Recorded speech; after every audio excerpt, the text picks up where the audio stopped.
David and to hear his awesome topic. So David, we had a lot of votes. We took the voting several times. And so the first time it was 50-50, and the second time we had the topic of how to build your wealth through mortgages win. David, is it only me? I cannot hear you. I haven't said anything. Can you say something, please? Yeah, I can. Okay, yes, okay, I can hear you better now. Can you hear me? Okay. All right. Hi, everyone. You can hear us okay, correct? I can hear you perfectly. Perfect. I can hear you. I can hear you now as well. That was my headset. All right. So we know All right. we got a lot of interesting information, but before you start talking about it, can you tell me, first of all, why are you so excited about this topic, and how did you figure out for yourself that you can actually build the generational wealth through using the mortgage? So, okay, how did I figure out? It took me years. I honestly didn't figure this out intuitively. This is not intuitive knowledge. I would say I was buying house number 6, 7, 8, I don't remember, but I decided to put that into a visual Excel spreadsheet, do some, formulas and to see where this thing is going, this whole combination of these houses and cash flow. And that's when it dawned on me. Plus, over the years, I've had nice mentors and smart mentors, and I've picked up here and there and sort of combined everything into one knowledge, and I'm still continuing to learn.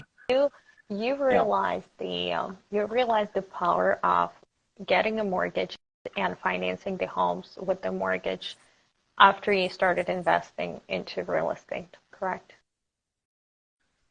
Absolutely. So again, it wasn't given. It's the kind of work I do with clients is if you're not told, it'll probably take you a decade and 10 houses into it, you probably will figure out, which I regularly work with clients and sort of try to explain to them what that is, what that means. So yeah, it's again, it's not intuitive knowledge, but by no measure. Go ahead, share with us. I can't wait. Okay. All right. So stop me because I tend to veer off. So first of all, the first thing, Alexandra, that I tell clients, even first-time home buyers, literally 30 minutes ago, an hour ago, I meet with people frequently, every hour or so, and most of them are first-time home buyers, and this is very exciting to talk to a first-time home buyer because there's so much that I have to share with them, and my number one thing that I want to leave with your buyers is when you're a first-time home buyer, you're sort of teetering, should I buy a house, should I not buy a house?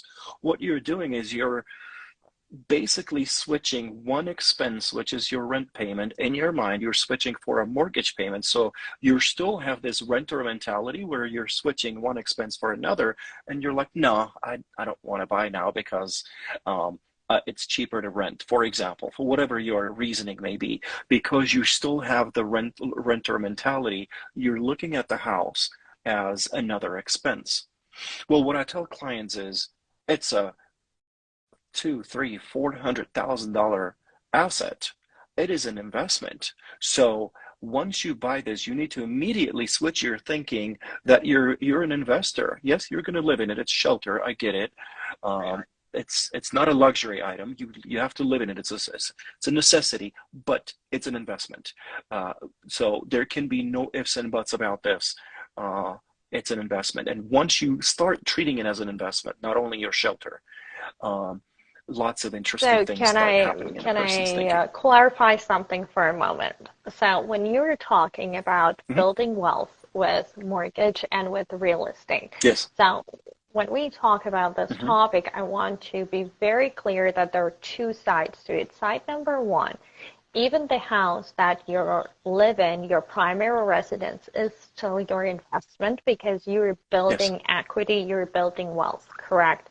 So even though in the mortgage world or absolutely. in the mortgage application world, the officer will ask you whether it's going to be your primary or an investment. But when it comes down to your building wealth, any ownership of real estate is going to be an investment. It's just going to be treated Yes. differently whether you live in it or not. The numbers are going to be different and the write-offs are going to be different from the tax point of view. But bottom line is still the same when you own real estate, whether you live in it as a primary residence or whether you're renting it out, it is still an investment. Let's sort of unpack this idea, right? Because again, your first-time home buyer, when they make that leap, and they will eventually make that leap, they'll probably make that leap on house number 4 or 5, but I want them to make that leap sooner. So when you make that leap from your rental, that you're not a tenant anymore. This is not just the monthly expense to provide roof over your head, but it's rather something more, that you're owning something. Uh, here's what happens, and here's why I love a minimum down mortgage for owner-occupied homes. Okay, understand something. You're buying a $400,000 house. Let's put these in numbers. $400,000 house, and you're buying this with 95% financing. You're only required to put 5% down, $20,000. Okay, so now this is the only investment, to my knowledge, of such a safe uh, property as a real estate, like a dwelling. It's dirt and cement, right? It can't. It's not Bitcoin. It exists. It's got an address. Okay. Now you bought this two-story home for 400,000 that you can move into and live in, and be happy and be safe and secure in, and you only paid 5%. If you are, and there's a lot of gurus out there, they're like, yeah, you know what, go invest in S&P. Okay, well, I don't have Series 6 license. I'm not an investment advisor, but I have a question. When you invest your 20,000, your 5% in S&P, you know what 6% investment is? Return on your investment, ROI, it's $1,200. So if you invest your $20,000 in a stock market, you make $1,200, and that's a good investment. That's S&P. Okay, I have nothing against it. I think we all should own some stocks in them. But if you put your $20,000, you get to own something that's worth $400,000. Okay, that you're leveraging your 5% to get a $380,000 loan, to own a $400,000 asset. That's where we need to realize what's happening. It's not a $1,500 condo rent versus I don't know, whatever, $2,000 home rent. Oh my God, it's more expensive. No, you're owning a big asset. Okay, what happens? Let's talk about, and I mentioned this on your channel here, that CoreLogic, which is one of the biggest data aggregators, they say that in the last 40 years, real estate has appreciated about 4% every year, including 2008. We had a huge dip in 2008. Real estate still appreciated 4% on average over the last 40 years. Okay, cool. So you bought a $400,000 asset home. You're living in this. Okay. A year from now, 4% is $16,000 appreciation. Okay, so your $400,000 home is $416 now. Awesome. You are making mortgage payments, which means that's rule number one, is appreciation. Rule number two, as you're making mortgage payments, roughly about $300-400 off your mortgage payment is going to get paid off. So that's another, I don't know, that's another $4,000 that's going to get paid off. Okay, off Principal. your principal loan that you borrowed. So if you borrowed year one, 380, year two, you're going to owe about 374. Okay, so now you're just 376. So now you have 4,000 that you just paid off automatically without any effort, plus your home appreciated 16,000. Well, guess what? This is not an automatic calculation. You get closing costs, you don't have closing costs, whatnot. But you invested 20,000, and you made $20,000 of equity. By appreciation, rule number one, equity pay down, rule number two. You have 100%, in that particular case, 100% ROI, return on your investment, in year one. That's a far cry from S&P or anything else, okay? So that's where, I mean, you could put bigger 20-25% down payment, buy investment homes because you can't keep buying owner occupied homes, but you are allowed to move from one home to another every 12 months. Can I counter you? So Let me know when I can counter you with the arguments that I usually hear from our clients, from our audience. So the regular thing when people are saying, well, when I'm paying rent, you know, like it is not, like, it doesn't have interest. When I'm getting a mortgage, I have to bank the interest. And when I'm looking at the end of the 30 years, like I'm buying a house for $400,000, but when I look at it in 30 years, I will have to pay the bank back close to $900,000. Like in 30 years, I will give bank back $900,000. So how is that a smart investment? Oh my God. Okay. All right. Let's talk. And this is common, right? Because we would rather the bank not get an extra 300,000, but the fact that we're getting rich off of it and we're owning something that we couldn't have owned without the bank, we're totally discounting that. So we would rather see the bank not get the interest. But guess what? You're getting you're paying the interest for owning something that's also paying you. So if you're going to count how much money that you're going to pay to the bank over 30 years, which no one ever keeps a house for 30 years, so that's hokey. No one ever keeps a mortgage. The longest mortgage I've seen in 17 years in the business has been like a 15-year mortgage. No one ever keeps mortgages that long. On average, you refinance your mortgage in about 5 years. I'll be the first person. My interest is lower than 3%. I'm not paying that house off. Okay, well, mine's 2.3. So that's the goal. We'll probably do something with those houses. We'll probably sell them, refinance, pull money out. There's so many things you could do with it, but I understand what you're saying. So, Alexandra, so what's happening is before, yes, people are so good at calculating what they're going to pay in interest. And, well, guess what? First of all, rule number one, your rent is 100% interest. I have tenants. Tenants pay me a mortgage, a rent, and I take the rent and I pay my mortgage on those rentals.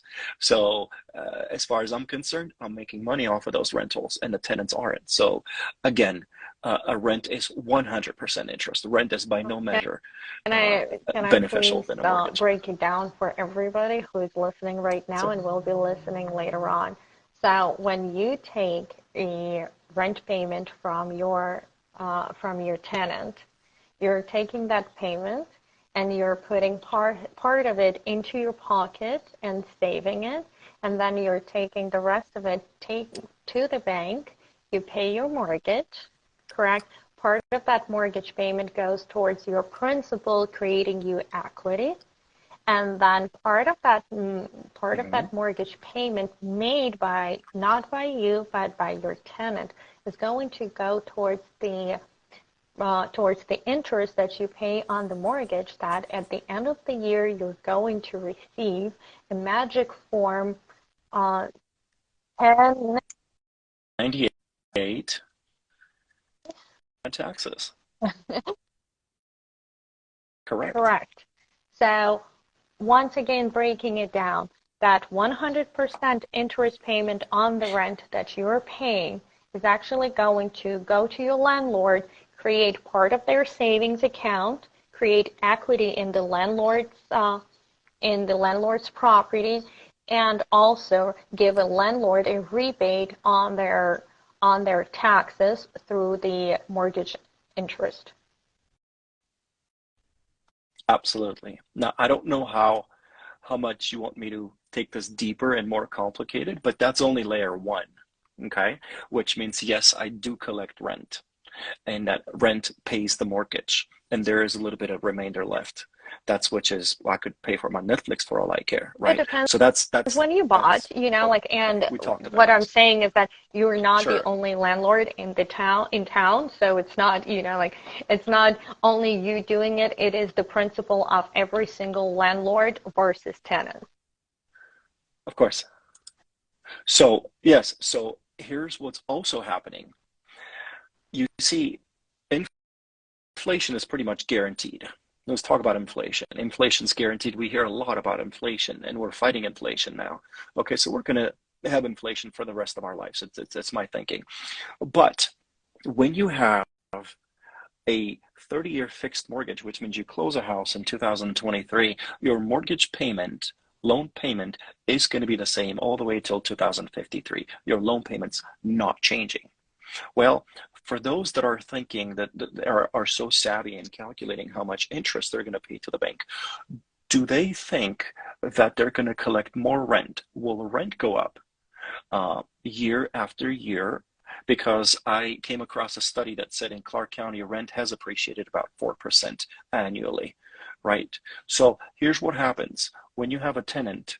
The tenant leaves. No tenant's permanent. Year, 2, 3. The longer they stay, the better. I love my tenants. They're wonderful people. But when they leave, I have to list the property back on the market to get another tenant. Well, I list it at 4% appreciation every year. So your cash flow, that's rule number 3. I mentioned rule number 1 and 2. That's rule number 3. Your cash flow goes up year after year when you put in a new tenant. I typically don't like to increase rent for current tenants. So rule number 3, increased cash flow year after year. Excellent. You know what Give rule me number 5 is? number 4. Give me number 4 first. 4? Don't skip over. 4. The information is Sorry too about that. good. Yeah, rule number 4. Yes, rule number 4. With patience, what you do is you take that extra money, you don't spend it, you actually make an extra principal payment, you pay down your principal even faster. So when you pay down your principal even faster, your principal gets paid off $200-300 more than your regular principal payment. So now you're building equity in your home, building wealth way quicker. Does that make sense? That accelerates wealth creation. When you said 20,000 to a million, you're not going to create 20,000 to a million with one home, but you can absolutely. And I do have clients that are doing this. You could buy a relatively cheaper home. You could buy a brand new home, move into a new home every 12 months and rent the other one out. And you can become a landlord, not with 20 or 25% down. You can become a landlord with 5% down. Absolutely. And that is, yep. Does that make And sense? that is not, guys, this is not a trick. This is an absolutely legitimate way of doing it, because the law says you're entitled to the primary residence every 12 months. And you can go 12 months. in with as little as 5% down. Can you go with less money? Yes, you can, but check with your lender, check with your loan officer, what is the most beneficial way for you to do it. All right, David, Absolutely. now we talked how you can convert your primary residence into the investment property.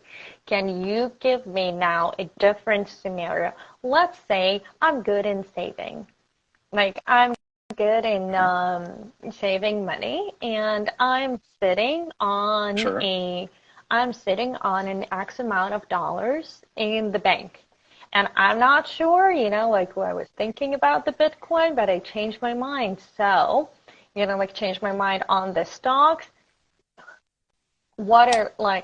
Should I keep it in the bank, or should I actually try doing something with it? Like, if it was you, like, we're not financial advisors, obviously, but if it was you, would you keep it in the bank, or would you go and put a down payment on an investment property? So actually, I should have brought it. I apologize. So I have a Quadrant in my conference room that I consult clients with. So number one, I would definitely, if I had money, number one is buying a house, owner-occupied home to live in with 5% down. Okay. I don't even advise putting 20%, but again, clients decide what they want to do. Number two, I always advise them to keep it in S&P. S&P safer. It's this collection of really good index of really good stocks. Bitcoin, you'll never hear me invest in Bitcoin. I don't think your channel's about that. So no, I'm not going to talk about No, Bitcoin. but what I'm saying is that let's say I have some money saved up, and Right? tell me if what are the benefits for me to take that money from the bank account and actually get an investment property. Yes, you can. With investment properties, we have to show where your down payment comes from. And Bitcoin is a legitimate source of money. So as long as you sell your Bitcoin, deposit the money into your bank account, that's acceptable, and the bank will accept it as a down payment by I'm all talking means. about, like, let's not say it's a Bitcoin. It is just my regular. What It's am I okay. not catching? Let me Sorry. rephrase it. So, like, it is very, especially right now when the interest rates are so high. It is very important for people to understand when you invest in real estate and your mortgage payment almost equals the rent that you're getting. Like, there's very little buffer space between what your mortgage payment is and what your rent is. So Right. people are telling me, like, I don't see the point of investing. I don't see the point of taking my $80,000, $100,000 that I saved up over the years in my savings account and making this investment into a real estate, because the margin is not that great between the rent and the Of course. mortgage payment. Can you tell me about the back end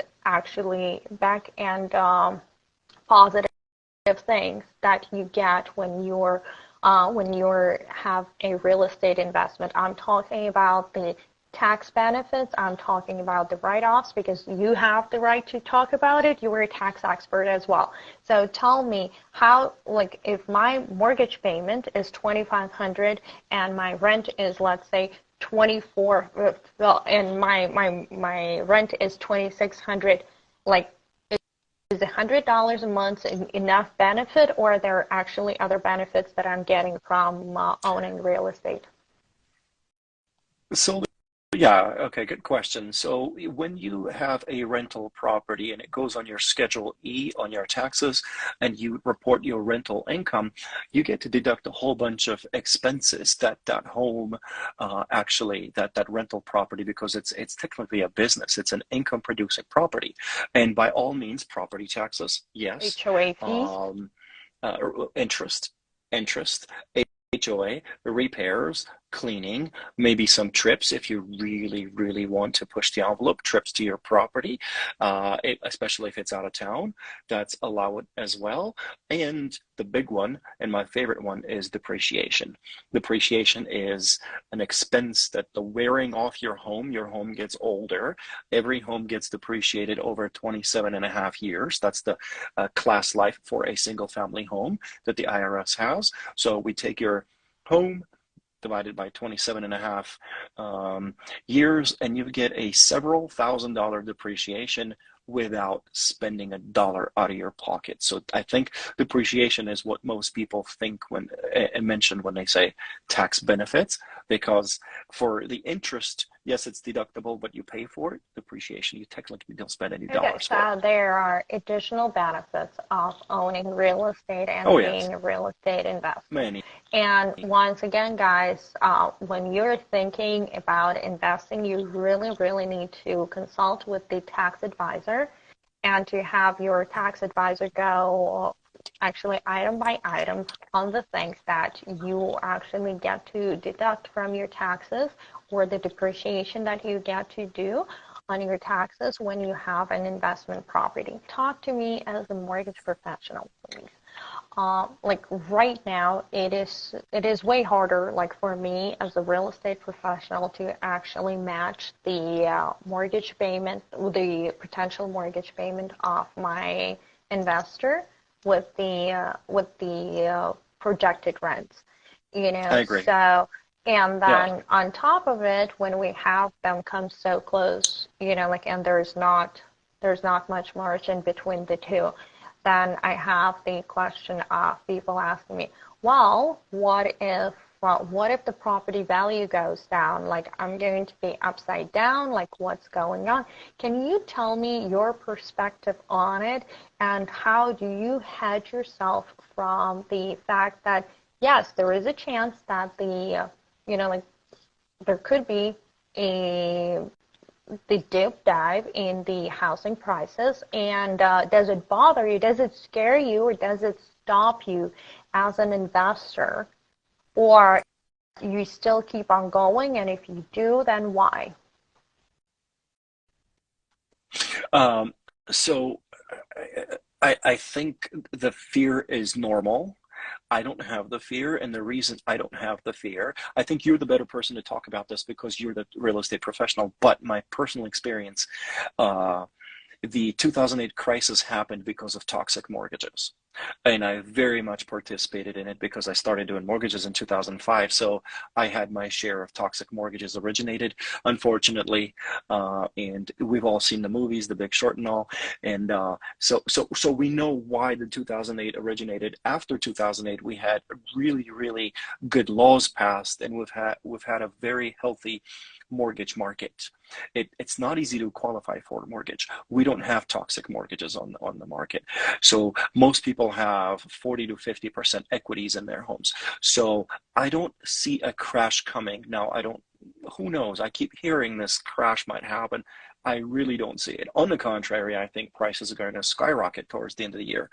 But that's my opinion. The topic that I would like you to go deeper into is the topic of, when you're investing. Like, let's say when I'm investing, there are two types of investments that I make that go with the real estate. Like, when the market allows me, which it does not anymore, but I've done it in 2020, 2021, 2022, when it was an extremely hot seller's market, I invested into flips. But those who are new to this word, the flip is when you buy the property cheaper and it's usually distressed, you put the money in and you actually improve the property, you improve the value. A lot of times I would buy the properties for cash that don't qualify for the mortgage. They're not in the condition where they could be financed, and I would put them into the condition where they could be financed and where I could charge more money. So the point of this process is turning over the property quickly and repairing it, upgrading it quickly. So this is the number one type of an investment. Number two type of an investment that I make is a long-term investment. And this is like when I make a long-term investment, I'm not that concerned about the prices going up or down in the long run. Because when I make a long-term investment, I'm making this investment from the standpoint I'm going to hold it for at least 10 years, maybe even longer. And we all know that the markets, like everything, all the economy things, they go in cycles. So even if I made the investments last year, I'm going to make more investments this year, and I'm going to continue making the investments because I am in the stage of my life where I'm making money, and I am putting this money into making me more money, whether I sleep or whether I work. And so I'm just trying to multiply myself and multiply my source of income, and that's my personal principle. I do not push it onto anybody. But when people tell me that if the property value goes down, but I buy it at $400,000, what if my house is worth $350,000 tomorrow? What do I do? Like, my answer is I don't sell it. Well, I keep my tenant, and I keep it till the value either at the same level or higher. That is my personal answer. If the value goes down, you just don't sell it when the value is down. Because if I made a proper investment, if my investment is correct, then I made sure that the rent that I'm collecting is covering the mortgage. I'm not paying on top of that rent to make my mortgage payment. This is not correct. I'm not adding up to it. This is not the proper investment. So if I invest correctly, means rent equals or rent is higher than the mortgage payment, then the fear of the property value going down is not that scary to me. Why? Because my mortgage payment is fixed. Even if the property value went down, I'm still paying the same, I'm still making the same mortgage payment. And I want you to criticize me for my point of view or agree with me if there is any sense in what I'm saying. So actually, I appreciate you breaking down the investment aspects of owning a real estate. And you mentioned about flipping, which is very common. People do flip, and there's big flippers in town that do them by, 30 a month. So they've got this down to a science with their construction teams and whatnot. So that's never been my thing, because I just don't have the time to do that. I just don't have the time. So yes, the next one would be the more permanent investment. So you buy and hold, and that's what I talked about. Appreciation of the property, pay down, eventual pay down, gradual pay down of your principal every month by the mortgage payment, and your cash flow goes up year after year, which you can apply towards your principal as well, or you could buy more houses if you want to. So the rules that I talk about and I'm so excited about, I do for myself. Those are for more for permanent buy and hold strategies. That's when you want to build something generational, the generational wealth. This is not get rich quickly. easy. How do they say it? Get rich quick? Yeah, that it's not that. I'm not the person to talk to. So flipping, yes, you could do that. We have wonderful mortgage loans, hard money loans specifically for flippers. But flipping is not where my passion is. But I do have flipper clients. I want to talk about to people, how do you prepare yourself, your credit, your taxes, most optimal tax structure to minimize your tax exposure to the IRS, but also be able to borrow as much as possible. And how do you accumulate more properties safely? Because yes, recessions are going to come and property values are going to drop and they're going to go up. But the eventually, if you look, property values have appreciated tremendously over the time. So if you look at it as a long-term investment, buy and hold, then it'll pay off, and the value will not matter. I can tell you really. From my personal experience, I've been doing it for 12 years now, and I've seen the people buying the properties, and I worked with my investors buying the properties in 2011 and through all these years. And for those people who are fearing right now that the property values are going to go down, I can tell you that right now, some of the most mature and the most sophisticated investors, they're back on the market. They did stop, not stop, but slow down buying. And they were very picky about their investment choices during 2020 through 2022. And right now they're back in the game. And I'm talking about people who own 40 homes and more in town, in different towns. So, when you guys hear a lot of crazy news, a lot of those crazy news articles that are targeted to attract your attention and to be scary enough so you read the rest of the article. After you read the headline, I want to tell you that while some people panic, the other people are looking for the opportunities. So make sure that you are not with the crowd that is panicking, but you're with the opposite crowd that is looking at the market and seeing the opportunities that actually exist in this market, the opportunities of dropping the price, the opportunities of paying a fair market value for the house. For those who are financing, these are the opportunities to have sellers pay for buying down your interest. The opportunities for the buyers where the sellers are going to pay for closing costs, or the opportunities for the buyers to get the house in the best conditions and to get the most contribution and the lowest of the prices that there is. So there's plenty of opportunity for those who have low down payments, for those who didn't have the down payments, for those who couldn't win the bidding war, And of course, for those who are still looking to start investments with the low, initial investment. I do agree that the next 3 to 6 months are going to be probably the most optimal time to buy, because there will come a time, and we don't know when, that the rates will start dropping, and that will trigger another frenzy. So if any one of your members are thinking about buying, I think they should know that there are definitely more people wanting to buy, that there is inventory. So the frenzy will happen just because of low I can tell inventory you at some right point. now that I am actually, after our live, I'm headed to dinner with some of the best realtors in the country. And we've been talking, and the talk of the last 2 weeks has been that our real estate market is warming up. So we are going into the Oh yes. spring with the nice weather.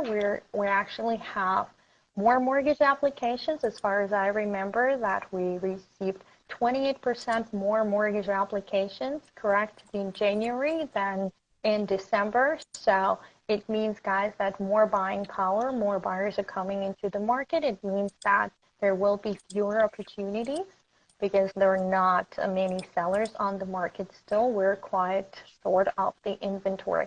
But David, I can't let you go without you telling me your opinion on the Fed's raising the rate. The news is out. Oh, okay. Yeah, that happened today. That happened several hours ago. It happened about 4 hours ago, where the Federal Reserve Chairman raised the rates by 0.25%. So I did a video, sent it to a I bunch of did. realtors. I don't know if you got that. So, yeah, the rates actually dropped today.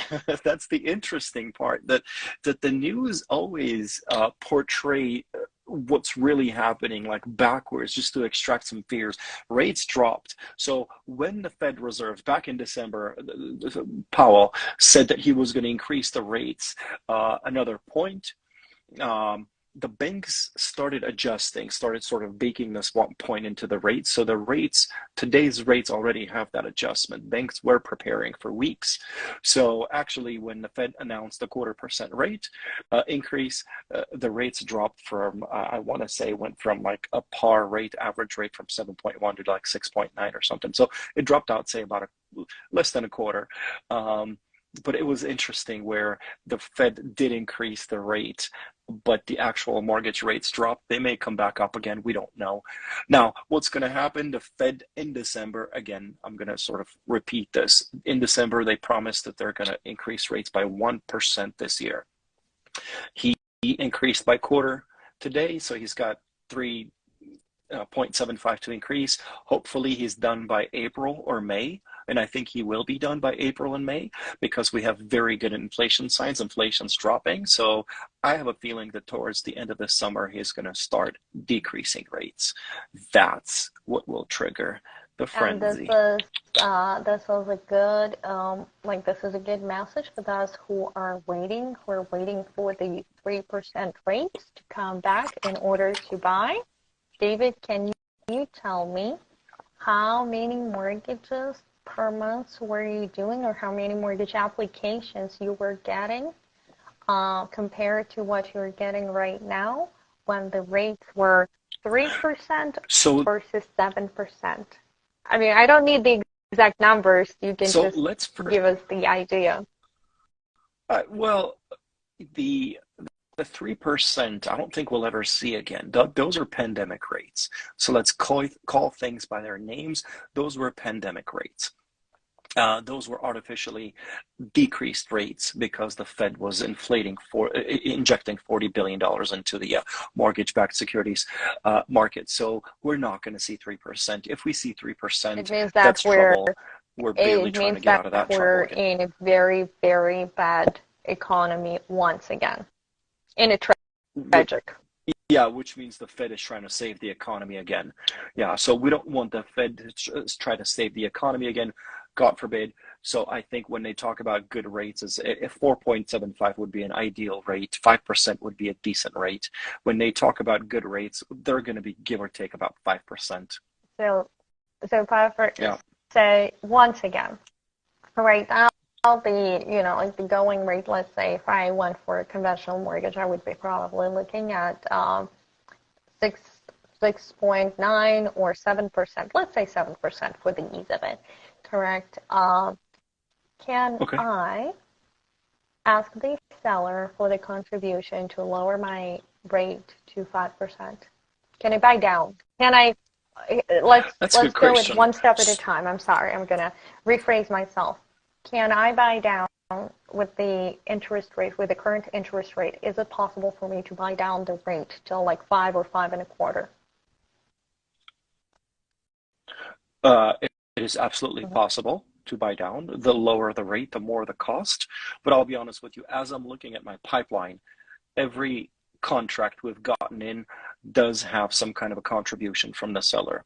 Sellers are more motivated to sell, and this is a buyer's market, so buyers get to demand certain conditions, and sellers are contributing some concessions.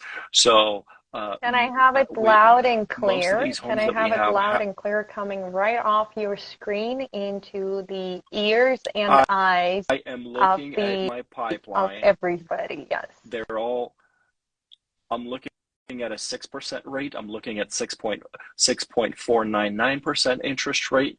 I'm looking at a no doc loan at 7.3%. No doc, this lady's not even showing taxes. So, So for bank statement, whatnot. everyone So who is rates, listening to us, the rate that you're getting quoted or the rate that you see, it does not necessarily mean that you have to buy with that rate or that you have to take that rate. Because when you work with the professional on the mortgage side and on the real estate side, you can change the rate. You are not buying. Once again, like David said, not a single contract in his pipeline has a going rate. Every single contract that is in his pipeline has the rate that was actually lowered from the going rate. And this is a very important thing to know, that when you are scared of a high rate, when you hear, oh, the rates are so high, the rates are so high who are looking at them on the screen of their computer or the home or Googling them. The rates are not that high when you have people negotiating on your behalf and getting a contribution from the seller to buy it down. Am I saying it wrong? not at all, not at all. So I guess the takeaway from today's, It's the what is this, a podcast? What live. is this? From our, from today's live is divorce the rent, marry the house, and date the rate, guys. These rates are only temporary, so you just date them, and then we'll get rid of them in a year or two when the rates drop, and then we'll refinance into something better. So we're going to offer heavy discounts for repeat customers that we do purchases for refinancing. So by all means, get into your first home, come talk to us, learn how to invest, learn how to build your little portfolio, generational wealth. There's so much that we have to share, and rent is, this is just a cliche after cliche. Rent is 100% interest. So I'll leave you with that. You're always leaving our listeners with something interesting. And I know that we're already in February, so you're not running your special on taxes. But, me, I'm always asking for stuff. Done. Like, I can't stop asking. So I've heard you mentioning you're actually like the Quadrant. How the about Quadrant. we Okay. actually get, for those people who want to comment on this video, whether they're watching it right now or later on, whether they're watching it on Instagram, on YouTube, or anywhere else, if they want to get the Quadrant, if they want to get a short couple of pages guide from David and I on the major things that you need to know if you want to start investing in real estate, you just comment that on under the video, and you DM us, and we will be happy to share our tips, our little guide, and we will be happy to provide you with the personal consultation based on your particular situation. We can discuss it on our live in our live Right. videos, your individual situations, because this is private information, but we will be happy to sit down with you, to go on the phone with you or on the Zoom call with your personal situation, with your numbers, and show you what kind of particular opportunities you guys have in this market. And we tailor our services and we tailor our negotiations with the banks, with the sellers, so that you could get the house or you could get the property that you need at the rate that you need, or with the payment that you should be able to afford, or with the payment that will be covering your mortgage. Yes. Right. Thank you so much, David. Is there something that we need to add to this video before we let you go? I can't think of anything. Just invest in real estate, build your wealth, be patient, and reach out. You don't have to pay me to talk to me. Reach out, ask questions. We're happy to help. We're a small community in this town. I'm happy to help any way I can. David, just a quick reminder, because I know you're licensed in many, many states, and I've been approached by other people with different states. Can you tell one more thing for those who are out of states and out of the state of Nevada and watching us? So if the person lives in Florida, can A, they invest in Nevada? B, can you get them the loan in Nevada if they live and work in Florida and they want to invest in Nevada? Gotcha. Thank you for asking. So we're licensed, besides Nevada, we're licensed in California, Colorado, Washington. We're licensed in Florida, Arizona, Oregon, Texas, and most recently, Minnesota. More states are coming. Tennessee is coming, but yes, by all means, you could live in a different state and invest in a different state, and that's very much encouraged. And a lot of our clients do own homes in different states. We have attorneys watching us, Mr. Drizzen. It's nice to see you in our live. We have a real estate attorney watching our live. Oh, good. Good. Real estate attorney is someone that we need eventually, so I'll probably need an introduction. And by the way, Mr. Drizzen is one of the best attorneys, and he's actually giving CE classes as well. So we're always happy to recommend his office and his professionals to our clients and to everybody. But once again, guys, we're happy to assist you, even if you live in a different state. Even if you live in the state that David did not mention, don't be shy. Reach out to us. We're happy to recommend the professionals that we trust in different states. And also, if David cannot do the loan for you, like in one of the states where he's licensed, he will also reach out to his network of the best mortgage brokers in this country and make sure that you get the service and that you get the level of. We'll talk about that next week. We could talk about the coaching platform that I'm a part of, and then we have some of the top lenders in the country that we can make introductions to. The next time we have to go with the do's and don'ts, we promise, because we gave the choice. Yes, do's and don'ts. So guys, for the little investment guides, just DM us or leave the comment below the video, and we will be happy to connect with you and share the little quadrant. Maybe David will bring the quadrant on one of these lives and show us how he calculates his do or don't, invest or do not invest. Is it worth it or is it not worth it? Right. Thank you so much, David, and I'm looking forward for the next Wednesday. And thank you so much for accommodating my travel schedule. Absolutely. Thanks, Alexandra. Good seeing you. Bye.